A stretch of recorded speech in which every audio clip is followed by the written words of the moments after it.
I wanted to thank the conveners of the session for inviting me, and I wanted to apologize for coming late because I was in the wrong room, which I think is a problem for many people here. So today I'm going to talk about something complementary to what Anne just presented. I'm going to focus on planetary bodies, and especially on Ceres, because I think we have some very strong clues that there are class threat hydrides on Ceres.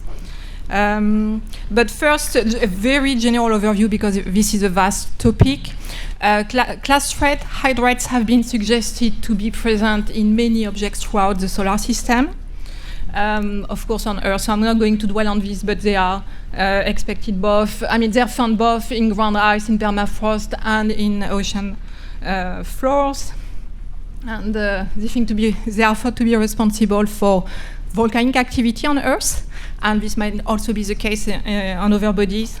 They have been suggested to be on Mars, and they probably represent, they might be one of the sources of methane class threats, and as the previous speaker just pointed out, this might be a big source of class threats and responsible for the recent observations from MSL. They've been suggested to be on Ceres, and I will dwell more on this in the later slides. But first of all, class threats have been suggested to be an important component of Titan's crust, and that dates back to the 1980s, actually. And it was first because of the detection of hydrocarbons in Titan's atmosphere, and the realization by Dave Stevenson and Jonathan Lunin that the conditions in Titan's crust were ideal, were just overlapping with the stability diagram of class threats, and so maybe class threats would be found there. And actually, we don't have a direct detection of class threats on Titan, but there are very strong clues there as well that they are very important component of the crust. And then there is a big debate in planetary science about whether gases found in comets are trapped in amorphous ice or trapped in class threats, or maybe they could be first in amorphous ice, and when they destabilized, they become trapped in class threat structure. And this is still a work in progress. And finally, class threat hydrides have been recently suggested in Pluto in two contexts. First, to explain the morphology, this very lizard-type structure at the surface, and more recently to explain the presence of liquid at present in Pluto, which is a heat-starved body. So, except for Earth, all over the solar system, we believe there are class threats, but they cannot be seen. They've been found only on Earth. They are invisible. They don't have a spectral signature, easy to find, especially at the warm temperatures within Saturn. But yet they are believed to play a big role in planetary science. So I will do a very quick introduction on class threats in the context of planetary science. And then I will talk about Ceres. And then I will talk about the implications of class threats for astrobiology. So first, in planetary science, there are all types of class threats, molecules that are generally less than 6 angstrom in diameter, and so there could be methane, nitrogen, CO2, hydrogen, noble gases, H2S, and so on. They play a big role in trapping gases in the solar nebula, and then later on in the oceans of large icy bodies. So this chart shows phase diagrams of water, ice, and some of key class threat species, their stability, their dissociation curves, so for a variety of species, and for pressures ranging from 0 to about 1.8 gigapascal, and temperatures up to 360 Kelvin. Here I've just shown for reference the pressure that we expect for large icy satellite rock ice interface, the ocean floor of large icy satellites that don't have a high pressure layer, and then the Europa water rock, the position of the Europa water rock position.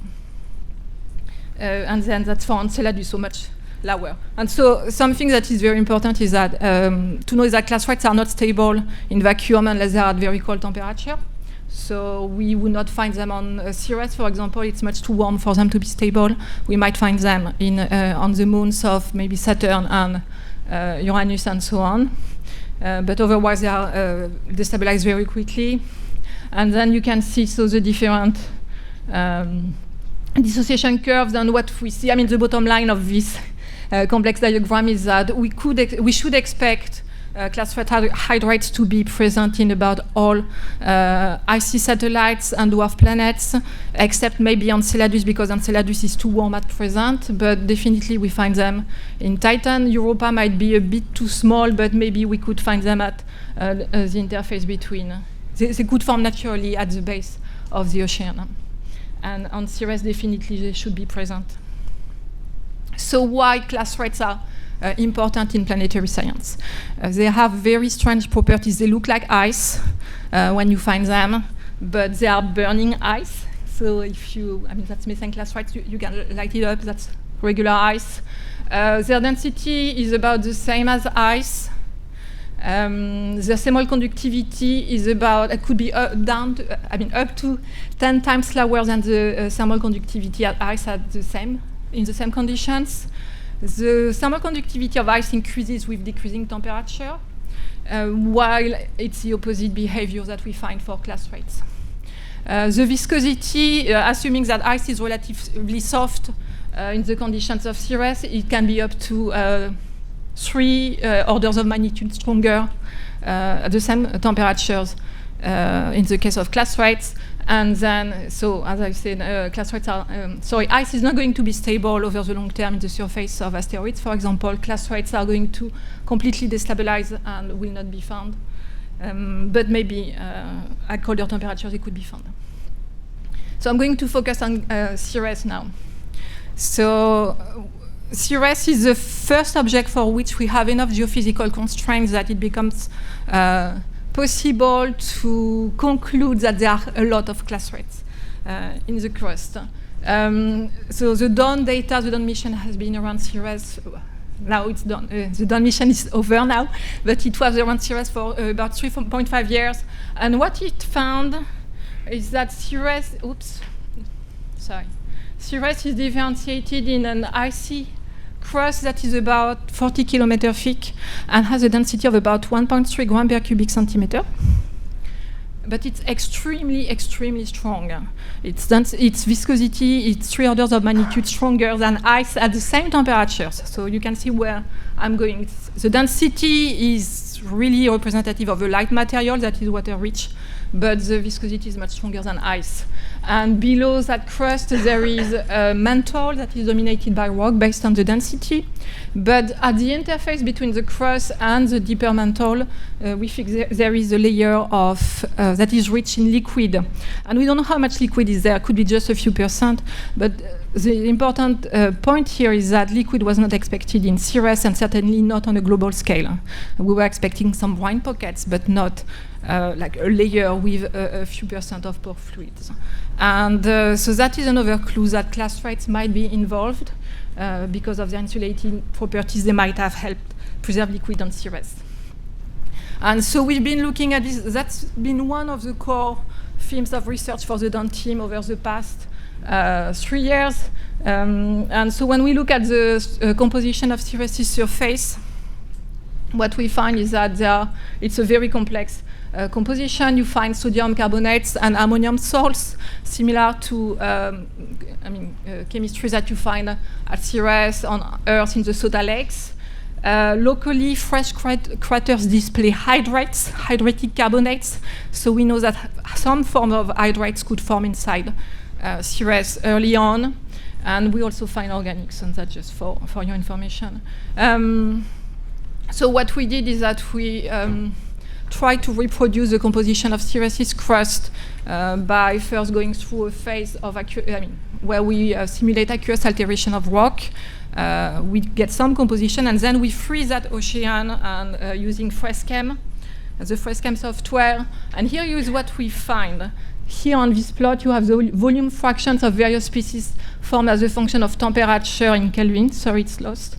In Kelvin, and for different pressures close to the surface or much deeper.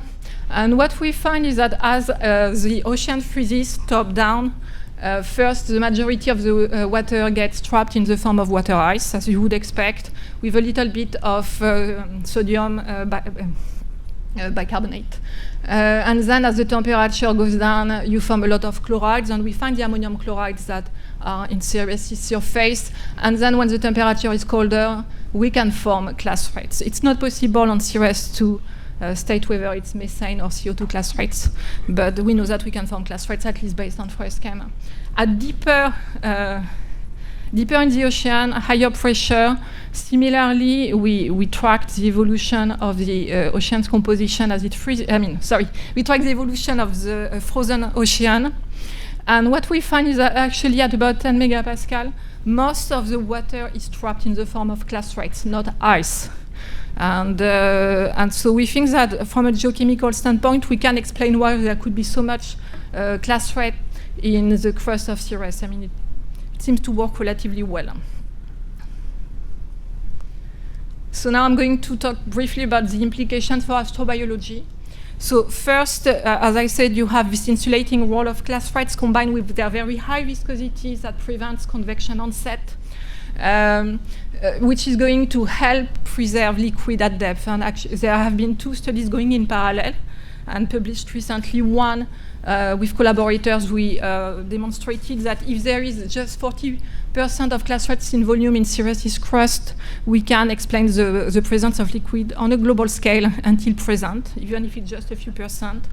And then recently there was this very cool paper by Kamat et al., who did a similar investigation in the context of Pluto.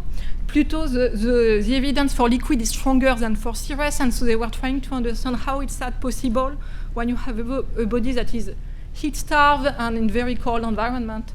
And they suggested similarly that if you have a layer of clathrates at the base of an icy crust, clathrates play both an insulating role and impede make convection more difficult. And they also suggested that this could be responsible for the presence of liquid in Titan. I'm almost done. Another thing for clathrates is that they trap gas, and so when they destabilize, they can drive cryovolcanism. Sorry. And so that's work by Gabriel Tobey, Jonathan Lunin, where they showed that if you have a convecting, relatively warm crust on Titan, and that crust is intruded by some ammonia, for example, in the form of small introduction in the form of diapir in the crust, then ammonia plays a very destabilizing role on clathrates, and this locally can form cryomagma chambers that are going to erupt and maybe explain some of the Cassini observations. And lastly, clathrates can trap organic building blocks, and that is very important because the processing of, the conversion of CO2 into methane is sluggish. It's difficult from a kinetic standpoint. It's possible that the carbon dioxide I created early on in an object like Cirrus could be trapped in clathrates before it can become turned into methane. And similarly, even if there is methane in the system, it could be trapped in clathrates before it's used in more advanced organic reactions.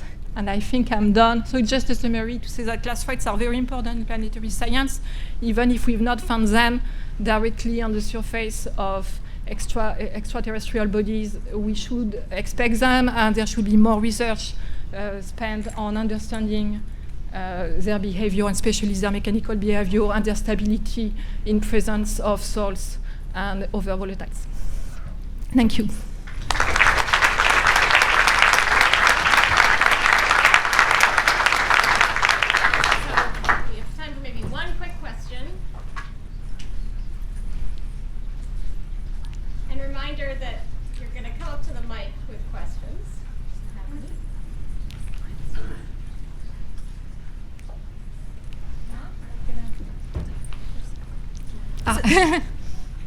A softball, please.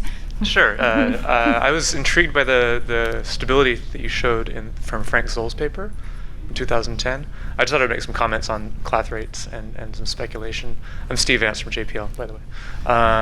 He's my boss. That's weird, because I used to be your postdoc. Okay, I just wanted to note that if you account for the compressibility of water, pressures in Ganymede, the largest icy satellite, can go up to 1.6 GPa, or 1600 megapascal. For Europa, I don't know, you said that the cleth rates wouldn't be stable in Europa, but or maybe you just mean in the ice shell it wouldn't be stable. No, so I said we should expect them at the floor, but not necessarily in the ice shell. It really depends whether you have low density, high density cleth rates. Yeah, I would if we adhere to the thick ice models for Europa, pressures can be up to 100 megapascal, or tens of megapascal anyway. So. Yeah, I'm hoping for the thin shell model. Okay. No, Yeah, but you're right. Yeah, there is a very wide space of possibilities.